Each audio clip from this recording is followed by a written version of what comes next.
Eles leram minha declaração juramentada, eles viram o que aconteceu, e eu acho uma tristeza que nada tenha acontecido com Becky Hill. A jurada chamada Senhora dos Ovos é só um dos motivos para Alec Murdaugh conseguir novo julgamento pelas mortes de sua esposa Maggie e do filho Paul. Agora, ela e sua advogada estão falando sobre a decisão bombástica divulgada pela Suprema Corte do Estado.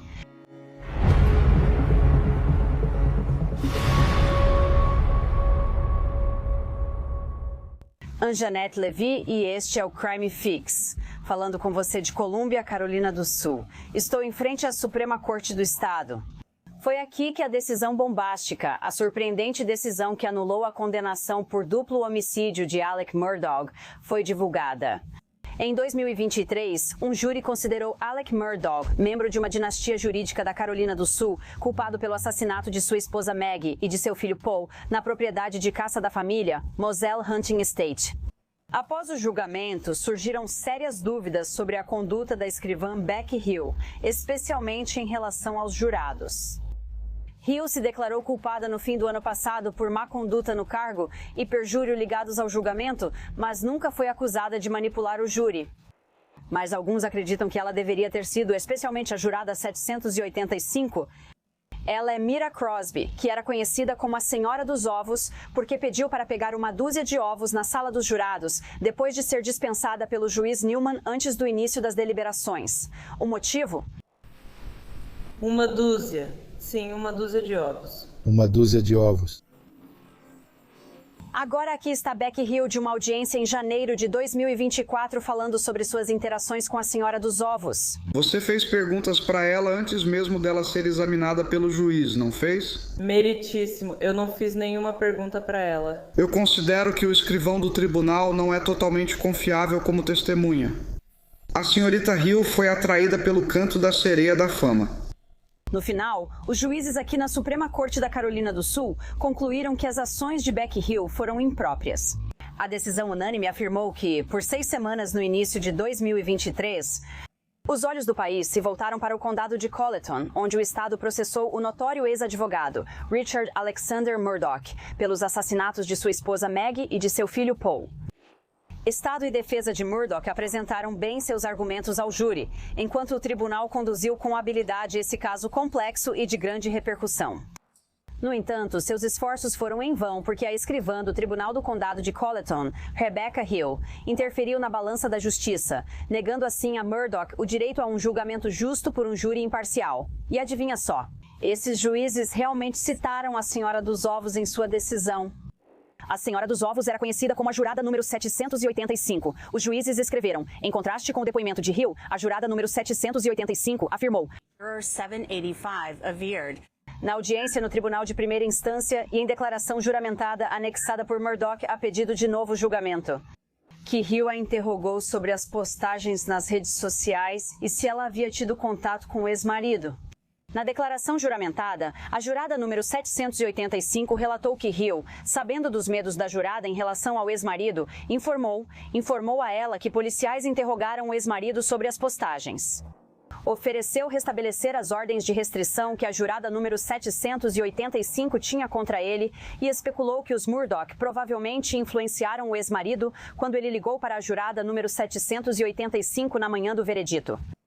A jurada número 785 disse que Hill perguntou se ela e os outros jurados pretendiam votar pela condenação ou não, e afirmou que tudo o que Murdaugh disse era mentira. Ela afirmou que, antes de Murdaugh depor, Hill orientou os jurados a não se deixarem enganar pelas provas dos advogados de Murdaugh. Então eu gostaria de chamar a mulher dos ovos. Ela é Mira Crosby e também é autora de Enough is Enough. Mira, muito obrigada por participar. Como você está? E o que você acha sobre essa decisão da Suprema Corte de anular a condenação de Alec Murdaugh? Eu acho que foi 100% justificado. Eu não sei quem ele é. Mas ele não pensou diferente. Nós temos justiça para o júri de que as crianças Sabe, eu me lembro daquela audiência em janeiro de 2024, quando a juíza não permitiu que você testemunhasse, mas seu depoimento por escrito foi aceito e Becky Hill foi questionada sobre as interações dela com você. O que você sentiu, como você se sentiu depois de assistir àquela audiência? Eu fiquei com raiva no começo porque, sabe, todo mundo achava que eu só queria ficar rica. Escrevendo o livro. Só escrevi meu livro depois da audiência probatória, quando me negaram o direito de contar minha história. Eu tinha provas do abuso do delegado, o que era errado. Em tantos níveis. O que ela disse naquele depoimento foi um monte de mentiras que ela contou só por causa da acusação de perjúrio. Nós passamos por toda aquela audiência. E sou grata porque os juízes da Suprema Corte fizeram exatamente isso. Eles leram palavra por palavra. Eles leram o relatório principal. Eles leram minha declaração juramentada. Eles viram o que aconteceu. E eu acho uma grande vergonha que nada tenha acontecido com Becky Hill. Bem, ela realmente teve aquelas acusações às quais se declarou culpada. A acusação de perjúrio, má conduta no exercício de cargo público, obstrução da justiça. Mas ela não pegou pena de prisão, certo? É isso que você quer dizer? Não, estou dizendo que eles deveriam ter realmente investigado ela por interferência indevida no júri. Disseram que não havia provas para acusá-la de interferência indevida no júri. Acho difícil acreditar nisso, já que o Supremo Tribunal viu. Eles mencionaram isso, sabe, em uma decisão. Eles destacaram isso e nada aconteceu. Eles mencionaram você, os juízes mencionaram na decisão, e essa foi uma decisão unânime. Não foram só 3 dos 5? Foram todos os 5 concordando que Alec Murdaugh merecia um novo julgamento e que Becky Hill estava errada. E que o que ela fez com o júri foi errado. E eles mencionaram você na decisão deles. Quando você leu que eles realmente mencionaram você e levaram você em consideração na decisão deles, como isso fez você se sentir? De nada. Eu me senti justificada quando a imprensa começou a me chamar de todos esses nomes e coisas que estavam sendo ditas sobre mim e sobre a história que foi contada. Eu me senti validada. Quais eram as coisas que diziam sobre você? Bem, que eu não era confiável. Já inventaram várias histórias sobre mim, como que escrevi para o Sr. Murdaugh na prisão. Nunca conheci esse homem, só o vi no tribunal. Sabe, falaram várias coisas. E repetidamente, depois de ouvirem, diziam: ela não é confiável. Ela é uma mentirosa. Ela está falando com fulano e comigo. Ela está falando sobre um. Não, isso está errado. O juiz perguntou à senhorita Hill sobre isso, sobre falar comigo, e ela mentiu sobre isso. E contou ao repórter quando o juiz perguntou sobre isso e disse: bem, você sabe, a senhorita Newman disse que ele não ficou feliz por você falar comigo? Ela ainda negou. Então quero dizer, agora você tem a Procuradoria-Geral dizendo que foi um erro sem prejuízo. Não é um erro sem prejuízo. Sim, passageiros e tolos, acho que foi assim que eles chamaram os comentários dela no argumento deles. O quê? Me leve ao momento em que Becky Hill te procurou pela primeira vez. E foi através do Sr. Bill, se não me engano, correto? Sim, senhora. Estávamos todos na sala do júri. E o Sr. Bill entrou na sala do júri, me chamou e disse que ele precisava falar com você. Então eu saí da sala do júri e ela me levou para um escritório privado. E foi aí que ela me questionou sobre a suposta postagem no Facebook que nunca foi vista. E o que aconteceu durante essa conversa? Pedi para ela mostrar, mas não conseguiu encontrar. Ela me perguntou se eu tinha conversas com meu ex-marido, se eu tinha bebido com meu ex-marido e se eu tinha dado alguma opinião sobre isso. Julgamento. E eu disse antes que não via meu ex-marido há mais de 10 anos.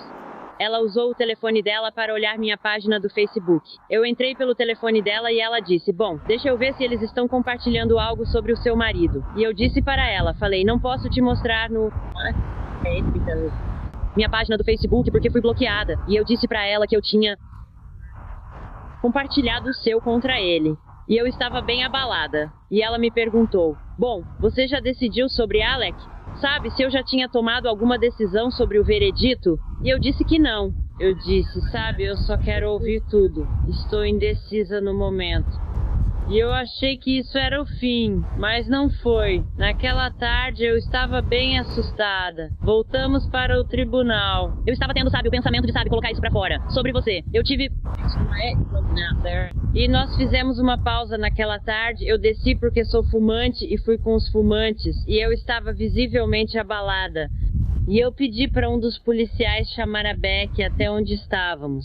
E ela desceu e me tranquilizou dizendo que Glad e eu não sei se era o condado de Colleton. Todos foram lá fora conversar com meu ex-marido e supostamente... Ele estava bêbado e disse que tinha removido a postagem. E ela disse que tinha passado por tudo.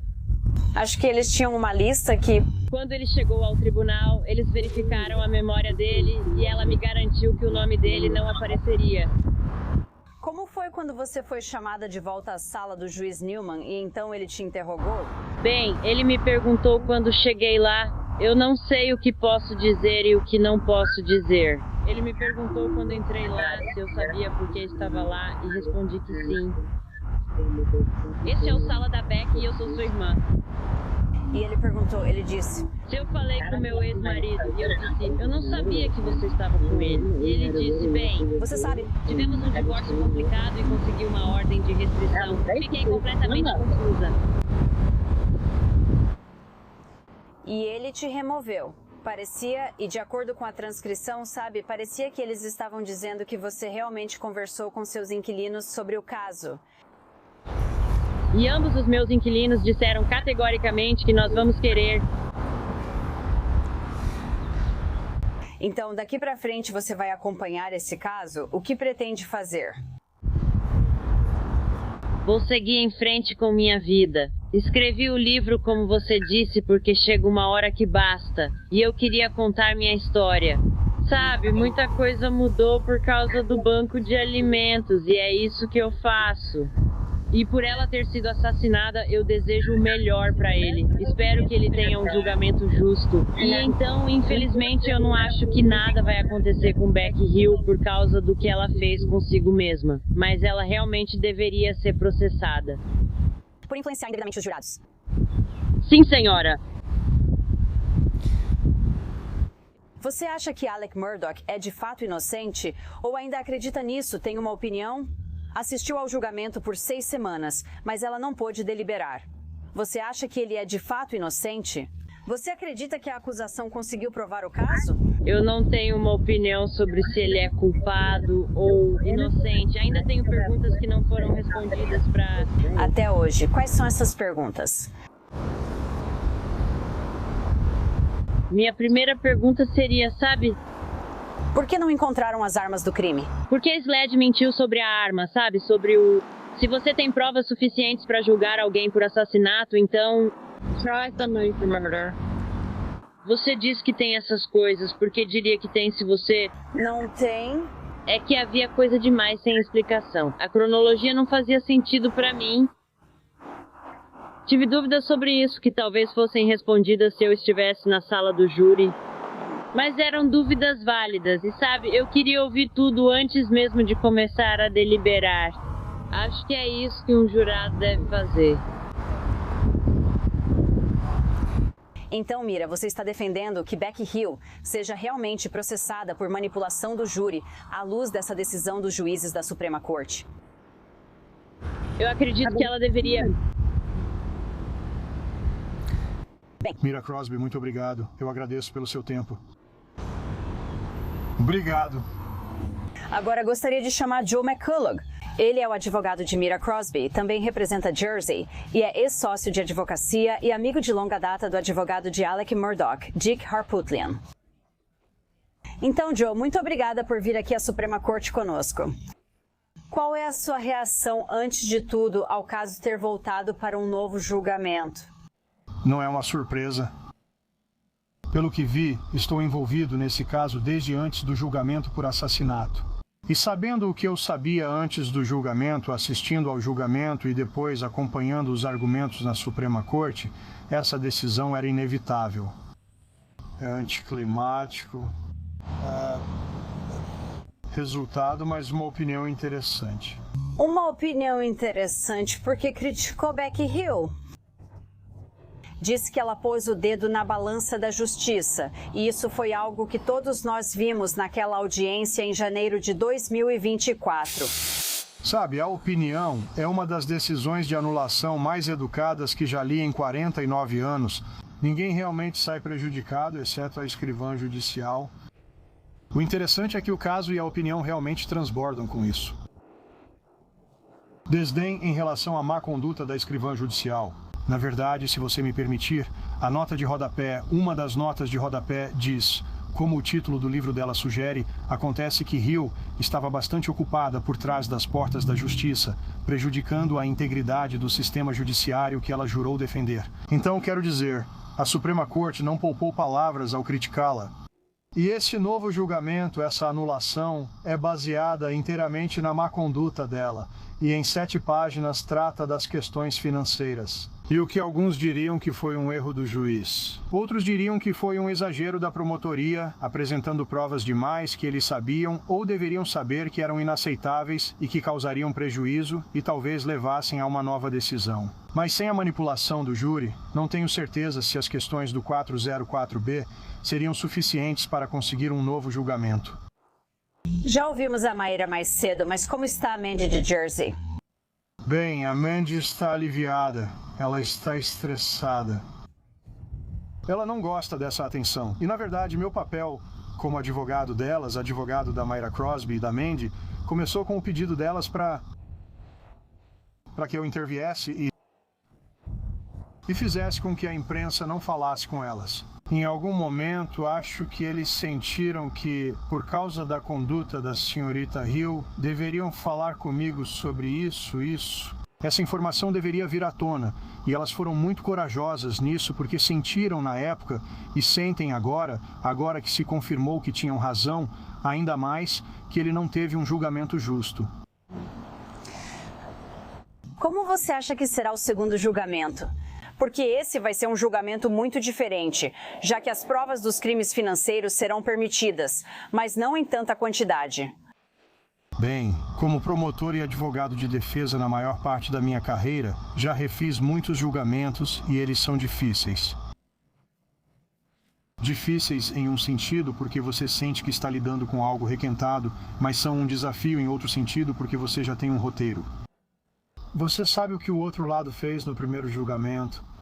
Você faz ajustes, usa testemunhas diferentes, usa abordagens diferentes, e há algumas coisas significativas nas quais acho que veremos mudanças.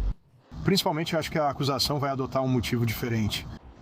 Eles não vão ter a vantagem de 1 semana e meia de provas financeiras porque a Suprema Corte disse que o próximo juiz não vai permitir isso.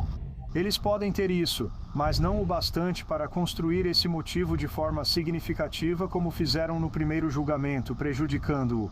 Portanto, acredito que veremos outro motivo. Talvez... Como eu sugeri em um momento, insanidade temporária, que também chamamos de aniquilação familiar. É algo que você pode pesquisar no Google, não é algo que você vê com frequência. Na verdade, Crichton Waters usou isso em seu argumento final. O outro ajuste, eu acho, é o rol de testemunhas. O primo Ed, o famoso primo Ed, pode muito bem neste julgamento surgir como testemunha de acusação. Houve muita conversa e expectativa no primeiro julgamento sobre se ele iria testemunhar. O Ministério Público decidiu não chamá-lo. Vamos ver o que eles fazem desta vez.